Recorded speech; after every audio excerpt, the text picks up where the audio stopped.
शहर के एक कोने में बसा था एक बहुत पुराना स्कूल, शिवालिक पब्लिक स्कूल।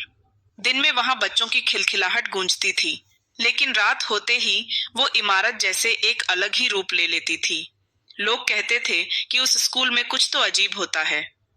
हर मंगलवार की रात ठीक 12 बजे स्कूल की सबसे ऊपरी मंजिल पर लगी पुरानी घंटी अपने आप बजती थी। न कोई वहां जाता था, न कोई आता था, फिर भी घंटी बजती थी। इस रहस्य की बात शहर में हर किसी की जुबान पर थी, लेकिन किसी की हिम्मत नहीं हुई कि वो स्कूल के अंदर जाकर देखे कि असल में होता क्या है। लेकिन अर्जुन, एक 11वीं क्लास का होशियार और जिज्ञासु छात्र, इस बात को लेकर बहुत उत्साहित था। उसे रहस्यों से डर नहीं लगता था, बल्कि खिंचाव महसूस होता था। उसके साथ थे उसके दोस्त साक्षी, रोहित और नीरज।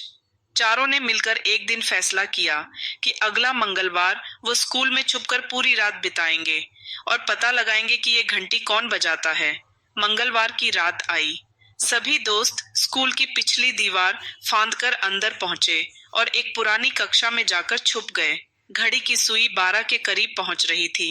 सभी की सांसें थमी थीं और फिर घंटी बजी।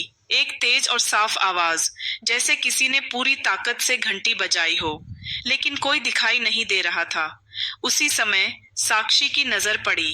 एक सफेद साया जो धीरे धीरे प्रिंसिपल के ऑफिस की तरफ बढ़ रहा था। डर के बावजूद अर्जुन ने अपने दोस्तों को इशारा किया और सब चुपचाप उस साये का पीछा करने लगे। वो साया प्रिंसिपल ऑफिस में घुसा और तभी वहां रखी पुरानी फाइलें एक एक करके जमीन पर गिरने लगीं, जैसे कोई उन्हें पढ़ रहा हो। अर्जुन को एक फाइल मिली, एक पुरानी डायरी, जिस पर नाम लिखा था आदित्य शर्मा, कक्षा 10B, 1997।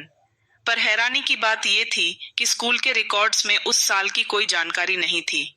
अगले दिन अर्जुन ने स्कूल की लाइब्रेरी में जाकर पुराने रिकॉर्ड्स खंगाले और तब उसे पता चला कि 1997 में एक छात्र आदित्य शर्मा की मौत हो गई थी। सीढ़ियों से गिरकर रिपोर्ट कहती थी हादसा, लेकिन अर्जुन को कुछ गड़बड़ लगी। अगले मंगलवार अर्जुन अकेला स्कूल पहुंचा। घंटी के पास बैठकर उसने धीरे से कहा, आदित्य, अगर तुम हो तो बताओ तुम्हें क्या चाहिए। घंटी फिर बजी और इस बार दिया टेड के थे। आत्मा उसके सामने प्रकट हुई, शांत सफेद वस्त्रों में, उदास चेहरा। आत्मा ने कहा, मेरी मौत एक हादसा नहीं थी, मुझे धक्का दिया गया था रोहन वर्मा ने, और फिर मेरे नाम को मिटा दिया गया। मेरी आत्मा तभी से बंधी है यहाँ। रोहन वर्मा, जो अब स्कूल का ट्रस्टी बन चुका था। अर्जुन ने आत्मा से वादा किया, वो उसे न्याय दिलाएगा। उसने डायरी, सीसीटीवी फुटेज और दूसरे सबूत इकट्ठा किए। स्कूल बोर्ड के सामने सब पेश किया। तथ्य सामने आए और रोहन वर्मा को गिरफ्तार कर लिया गया। अंत में एक रात घंटी फिर बजी, लेकिन इस बार वो आवाज सुकून भरी थी, जैसे किसी ने आखिरी अलविदा कहा हो। अर्जुन ने स्कूल की ओर देखा और मुस्कुरा दिया, क्योंकि उस दिन सिर्फ एक आत्मा को नहीं, एक पुरानी सच्चाई को भी मुक्ति मिल गई थी। और इस तरह एक पुराना रहस्य जो सालों से स्कूल की दीवारों में छुपा था, आखिरकार उजागर हो गया। अर्जुन की हिम्मत और जिज्ञासा ने एक आत्मा को शांति दी और एक सच्चाई को न्याय।